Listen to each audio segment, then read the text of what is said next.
Hello students, welcome to Sankalp Academy. Today we will study about useful bacteria as well as harmful bacteria. So useful bacteria are the good bacteria which perform the following functions such as preparations of medicines and vaccines. It means these types of bacteria are generally used to prepare the medicines as well as vaccines.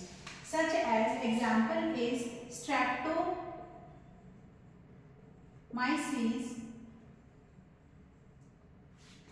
graeus.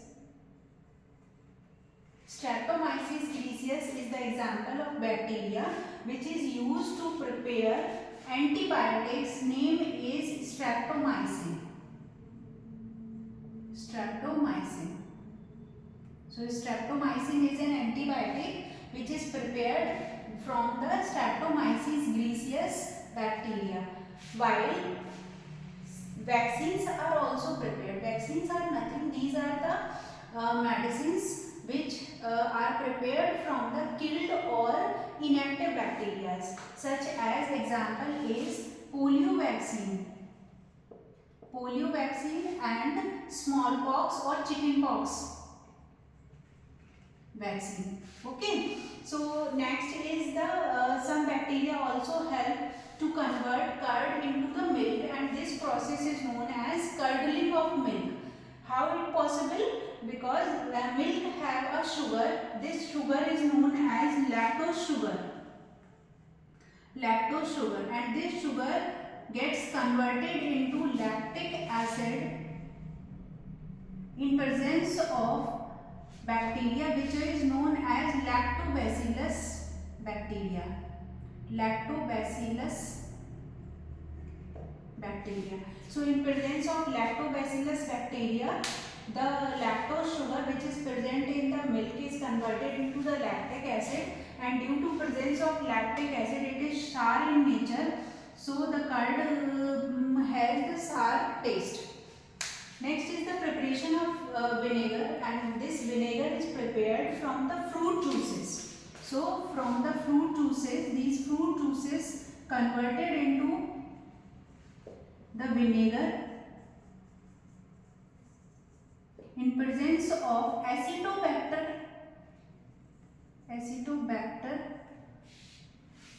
bacteria, and this Acetobacter bacteria convert fruit juices into the acetic acid, and this acetic acid is called as vinegar. Acetic acid.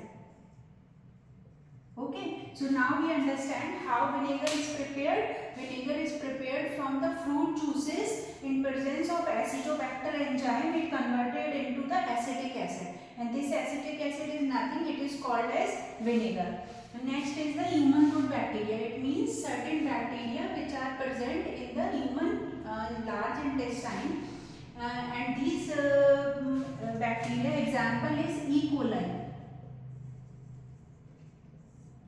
Okay, so this E. coli full form is Escherichia coli. This E. coli is present in the large intestine of human beings, and which helps in production of vitamin B as well as vitamin K. And this vitamin B and K is utilized by the human body. Okay, now come to the next, animal good bacteria.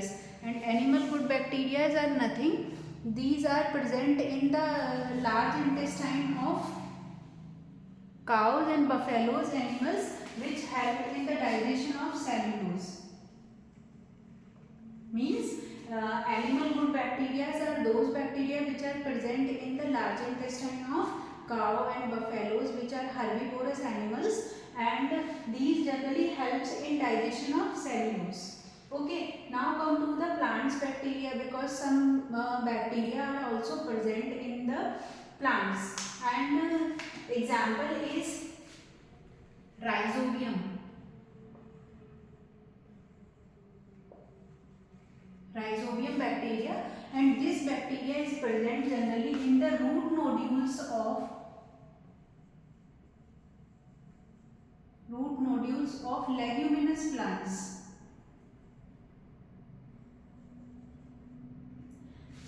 What is nodule? Nodule is nothing. It is the soloin part which is present in the roots, and this soloin part, some bacteria are present. These are known as rhizobium bacteria, and these bacteria absorb nitrogen from the atmosphere. We can say from the soil, because soil also comes under the atmosphere. So it absorbs nitrogen from the soil, and this nitrogen converted into the nitrates.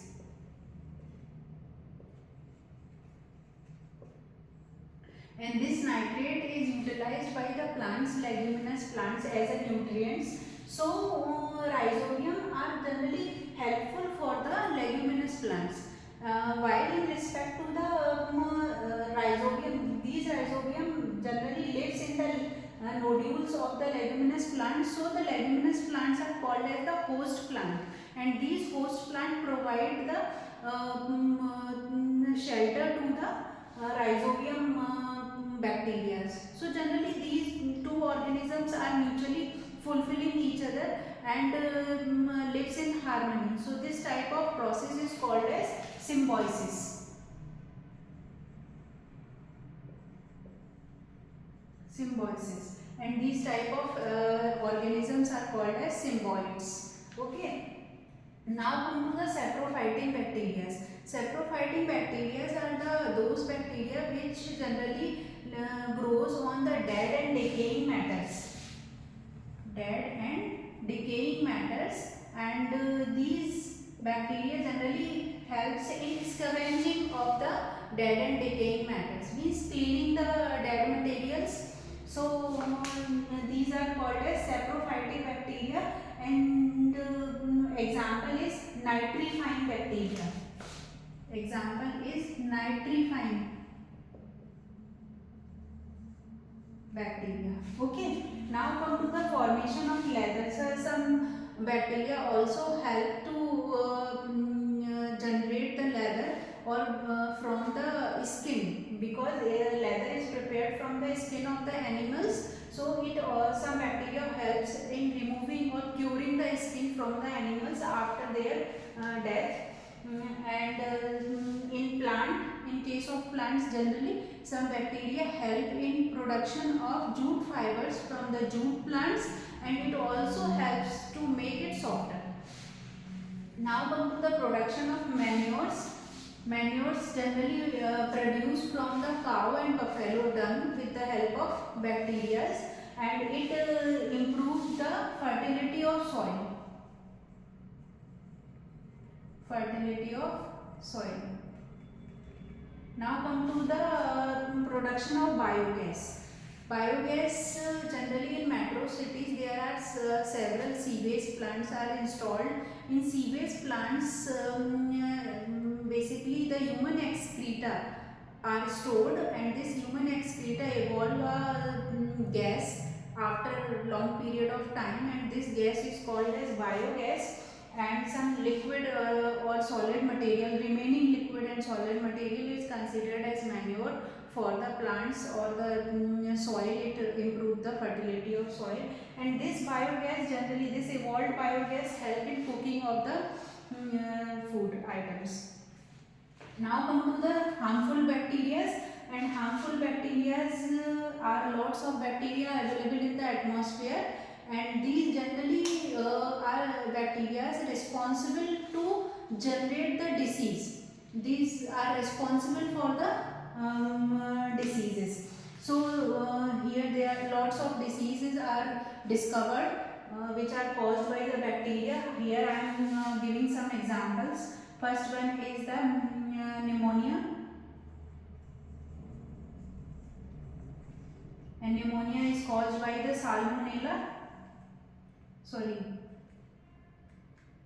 Mycobacterium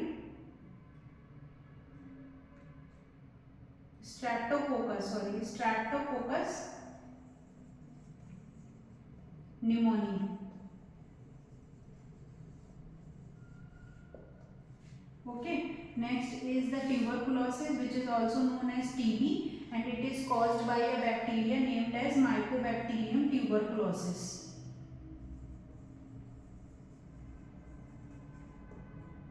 Tuberculosis. while third is typhoid, and typhoid is caused by Salmonella typhi bacteria. This is the name of bacteria. And fourth one is cholera, and cholera is caused by comma shaped bacteria. I told you earlier video lecture, which is called as Vibrio